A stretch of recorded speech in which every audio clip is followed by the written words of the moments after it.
Areas में, और किस तरह से टनल्स पुल बनते हैं, किस तरह से इन पे कंस्ट्रक्शंस होती हैं, किन किन चीज़ों का ध्यान रखा जाता है, पर्यावरण के नज़र से क्या क्या देखा जाता है, और जो रॉक्स की स्ट्रेंथ है उनको कैसे देखा जाता है, और किन किन मानकों का ध्यान रखा जाता है, इस पर बात करने के लिए पंकज श्रीवास्तव जी के पास चलते हैं और उन्हीं से बात करते हैं आज खास इस विषय पर।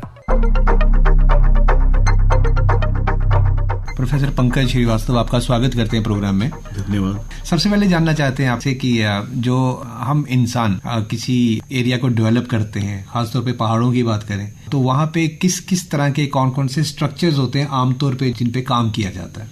जब भी हम कोई स्ट्रक्चर डेवलप करते हैं तो नॉर्मली हम किसी भी जियोलॉजिकल संरचनाओं को या स्ट्रक्चर्स को कहीं ना कहीं हम उसको डिस्टर्ब करते हैं। लेकिन जब भी डेवलपमेंट पार्ट है हमारे सोसाइटी का और उसके बिना काम हो नहीं सकता, तो हम ध्यान रखते हैं कि इस तरह की संरचनाएं जिनको हम डिस्टर्ब कर रहे हैं उसकी वजह से आने वाले समय में कोई ऐसा कोई बड़ा हादसा ना हो जाए, तो वो ध्यान रख के ही उसको डिजाइन किया जाता है किसी भी मैन मेड स्ट्रक्चर को, चाहे वो सड़क हो, चाहे वो टनल हो, चाहे वो एयरपोर्ट हो। हर चीज पे जियोलॉजिकल स्ट्रक्चर का अपना एक रोल होता है और जियोलॉजिस्ट उसको बड़े ध्यान से करके फिर डिजाइन बनाते हैं, स्ट्रक्चर को डिजाइन करते हैं। जी, किस तरह से स्टडी की जाती है उन एरियाज की और रॉक्स की? क्या एकदम से तो होता नहीं, क्योंकि जब भी कोई टनल बनता है या कोई ब्रिज बनता है पहाड़ों में, तो उन पे बहुत सारी स्टडीज उसके पीछे जुड़ी होती हैं, वैज्ञानिक काम कर चुके होते हैं, कर भी रहे होते हैं। तो किस किस तरह से इस सारे प्रोजेक्ट्स को लिया जाता है और कैसे ये सामने आता है कि यहाँ पे काम शुरू होना है? जैसे ही कभी कोई मैन मेड स्ट्रक्चर क्रिएट करना होता है तो वहाँ की जियोलॉजी को जरूर से देखा जाता है। अगर कहीं पहाड़ों पे काम हम कर रहे हैं तो वहाँ की जियोलॉजी क्या है, किस तरह की रॉक्स हैं। जैसा कि आपको पता है डिफरेंट तरह की रॉक्स होती हैं, कुछ हार्ड रॉक होती हैं, कुछ सॉफ्ट रॉक होती हैं, कुछ जो होती हैं वो बहुत ही डिस्टर्ब्ड रॉक होती हैं, बहुत ही फ्रेगाइल होती हैं। हमारे रामबन, हाँ, जैसे रामबन का आपका एरिया है या शिवालिक का सेमी कंसोलिडेटेड रॉक्स हैं।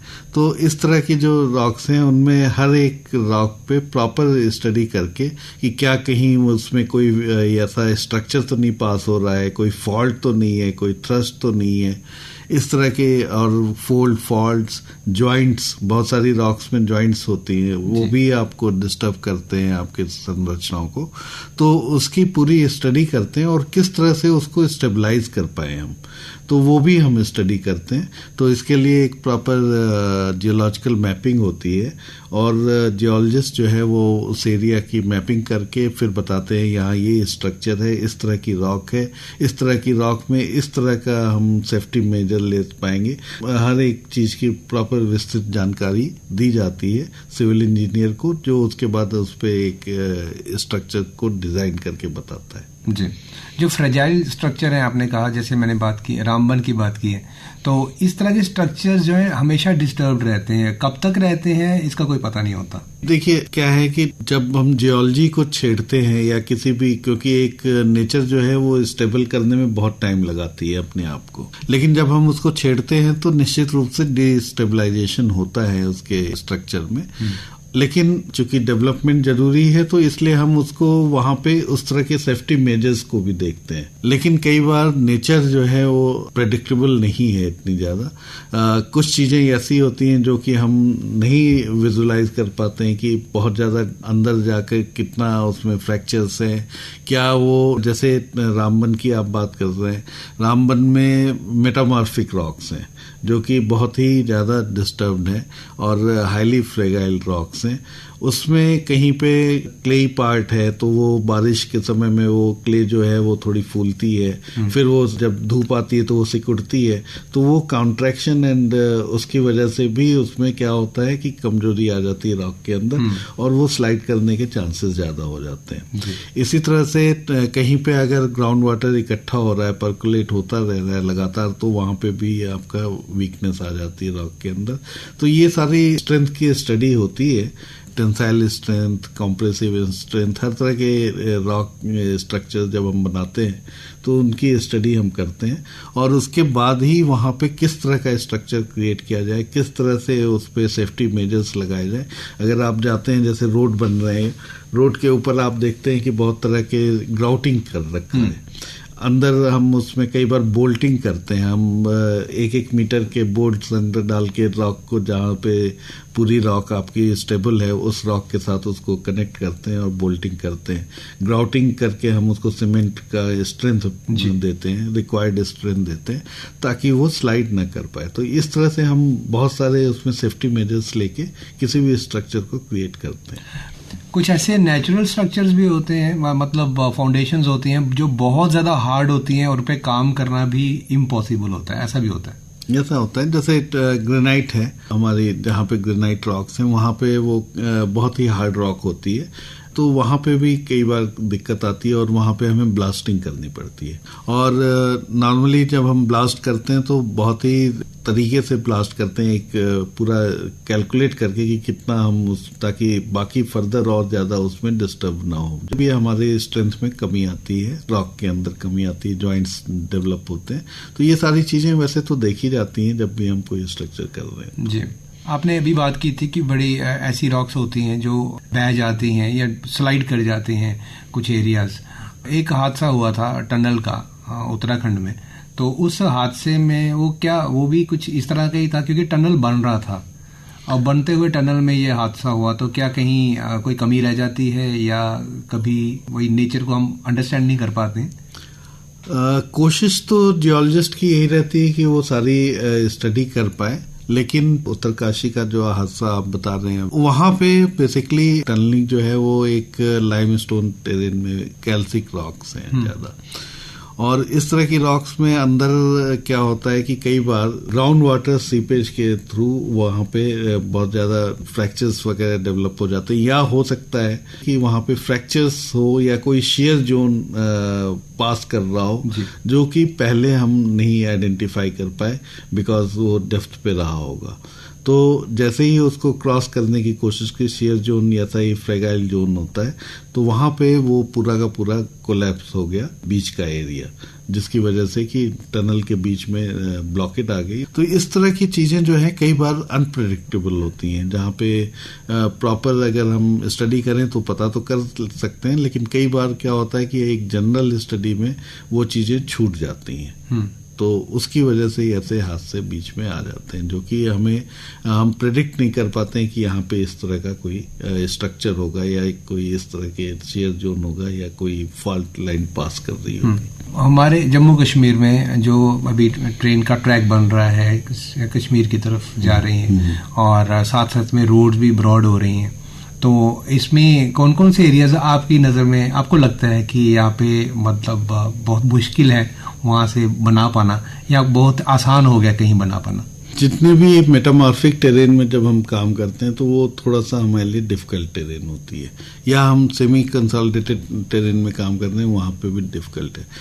तो इस तरह के उसमें हम थोड़ा सा रास्ते को लंबा करना पड़ता है हमें कई बार, और उस तरीके से हम उसको डिजाइन करते हैं, प्रॉपर स्ट्रक्चर और रॉक की स्ट्रेंथ को देखते हुए डिजाइन करते हैं। इसीलिए आप देखते होंगे कि पहाड़ों में कई बार कोई चीज लगती है कि ये तो बहुत छोटी हो सकती थी, लेकिन वो बहुत घुमा के ले जाते हैं। तो उसमें जियोलॉजिस्ट का एक बहुत बड़ा रोल होता है कि कहाँ पे किस तरीके के स्ट्रक्चर को हम अवॉइड करना है, और वैसे ही हम उसको बनाते हैं, उसके स्ट्रेच को वैसे ही। जी। कई बार होता है ना, जैसे प्रोजेक्ट कोई बन रहा है रोड का, तो रास्ते में गांव में कुछ ऐसे मकान आ जाते हैं जिनसे कोई 10 फुट दाएं बाएं भी नहीं जा सकते। कहते जी आपका घर उसमें आ रहा है, हालांकि आम आदमी सोचते हैं या हम सोचते हैं कि ये तो छोड़ सकते थे, इसका घर बच जाता, या ये कोई बड़ी रिलीजियस प्लेस है, ये छूट सकती थी। जी, कोई भी रोड अलाइनमेंट हो या फिर टनल अलाइनमेंट हो या इवन ब्रिज के लिए हमें बहुत ही देखना पड़ता है कि कहाँ पे हम ब्रिज बना पाएंगे, कहाँ पे उसका अबेटमेंट जो है वो हम जोड़ सकते हैं, और किस तरीके से कंप्लीट स्ट्रेंथ उसको मिलेगी ताकि वो एक लंबे समय तक वो टिका रह पाए। तो ये सारी चीजें सोच होती है इसके पीछे, और इसीलिए जैसा आपने बोला कि कई बार हमको अलाइनमेंट में बीच में जो चीजें आती हैं उनको हटाना पड़ता है, चाहे वो घर हो चाहे वो रिलीजियस प्लेस हो, क्योंकि वो अलाइनमेंट को डिस्टर्ब करेंगे तो आपका कॉस्ट ऑफ बहुत ज्यादा बढ़ जाएगा। आपका हो सकता है वो जो चीज 1 किलोमीटर लंबी हो वो घूम के 4 किलोमीटर हो जाए।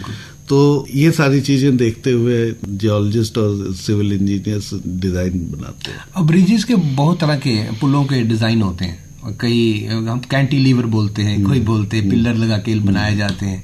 जैसे अखनूर का नया ब्रिज है, वो बिल्कुल एक एंड से दूसरे एंड तक जुड़ा हुआ है और बीच में कोई पिलर नहीं है। वैसे ही रेलवे का ब्रिज बना अभी हाईएस्ट जो है। हाँ, तो ये क्या इनके डिजाइन भी एरिया को देख के बनाए जाते हैं, या होता है कि इस डिजाइन का बनेगा ही बनेगा, जैसे मर्जी बनाओ, ऐसा नहीं होता? नहीं, उसके लिए आपको हर एक एरिया को स्टडी करना पड़ता है। फिर आपने अगर सपोर्ट देना है, फॉर एग्जांपल अगर दोनों साइड के जहाँ पे आप ब्रिज बना दें उसमें दोनों साइड की रॉक्स बहुत वीक हैं, तो उस केस में आप वहाँ पे आर्च ब्रिज नहीं बना पाएंगे, क्योंकि पूरा स्ट्रेंथ जो है वो दोनों साइड के दाएं बाएं के रॉक के ऊपर ही होगा।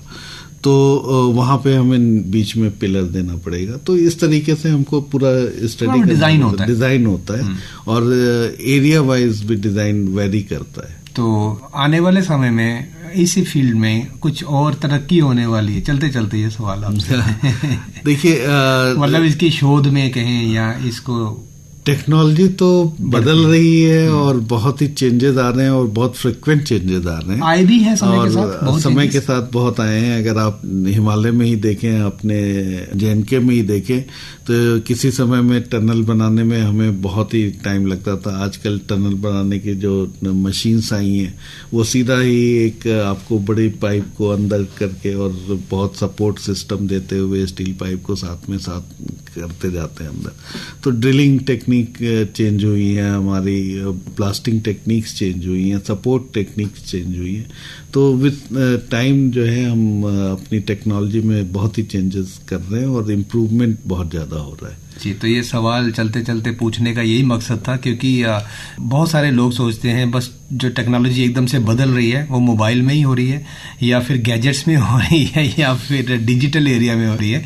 लेकिन इस फील्ड में भी जहाँ हम स्ट्रक्चर से जुड़े हुए हैं और एक्सकवेशंस हो रही हैं, खुदाई हो रही है, टनल्स बन रहे हैं, उनमें भी नई नई तरह की मशीनें, खैर लोग देखते ही हैं, रोड साइड पे बहुत काम हो रहा होता है और अलग अलग तरह की मशीनें जो कभी देखी नहीं वो दिखती हैं, अचानक से आती हैं। जी जी जी, जी। हाँ, प्रोफेसर पंकज श्रीवास्तव, बहुत बहुत शुक्रिया हमसे बात करने के लिए। आप भू विज्ञान विभाग से जुड़े हुए जम्मू यूनिवर्सिटी में, बहुत बहुत शुक्रिया हमसे बात करने के लिए आज हमारे इस प्रोग्राम में।